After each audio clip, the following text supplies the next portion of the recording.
Over the past decade, Ethiopia has been one of the world's fastest growing economies. Rising exports, supported by favorable external conditions, have been key drivers of this growth. This, in turn, has helped to create jobs and earn foreign exchange. Its expanding high-value flower industry and air services exports are notable examples of Ethiopia's self-discovery.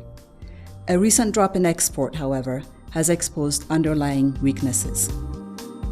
Ethiopia over the last decade has made tremendous progress in terms of its economic development and also social developments.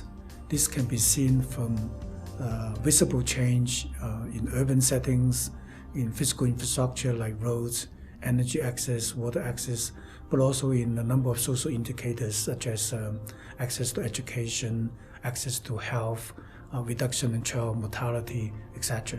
I think this is something that we obviously like to congratulate the government's effort and the progress that's been made, and that's very visible in terms of benefit to the people. Of course, this is not without challenges. One of the challenges we're seeing in Ethiopia over the last 2 years is weak performance in the export sector. And this is very important. This is a reflection of Ethiopia's competitiveness in the globalized economy, but also export earning is very important for Ethiopia, for us to be able to continue to support the very large infrastructure investments. We did see that export growth has actually slowed and also actually gone negative over the last 2 years. This is a concern to us. As exports have the potential to be a critical factor of economic growth, improving export performance and competitiveness is the main focus of the World Bank's third economic update for Ethiopia. The main reason for doing that was that we saw a stark contrast between a very strong performance over the past decade with a very weak performance over the last 18 months.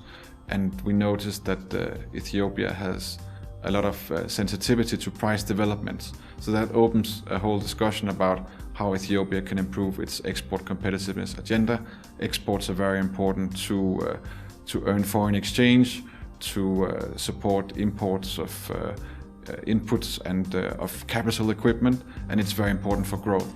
Ethiopia's export basket is characterized by being half of it in goods such as coffee and sesame seeds, and the other half being in services such as air transport services.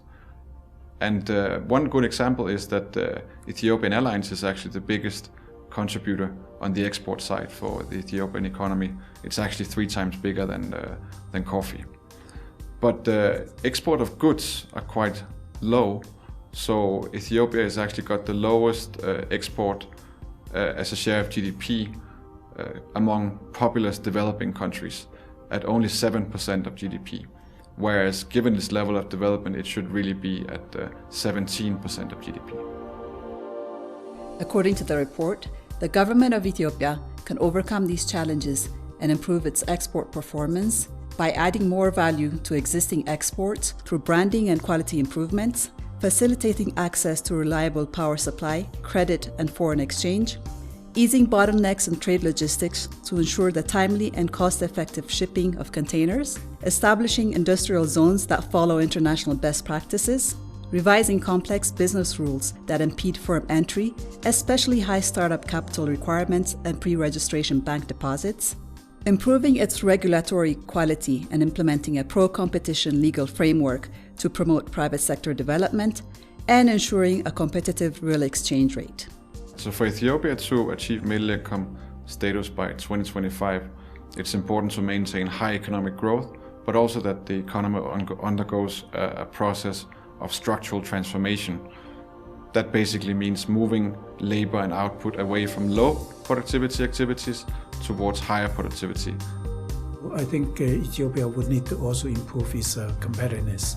In a globalized economy, Ethiopia will have to compete with other countries to attract foreign direct investments, to generate the foreign exchange, to be able to support the tremendous capital investment that the country has put together over the last decade, and to be able to sustain this growth. The World Bank hopes that the findings and recommendations of its third economic update will help Ethiopia unleash its significant export potential to facilitate its transformation into a middle-income country.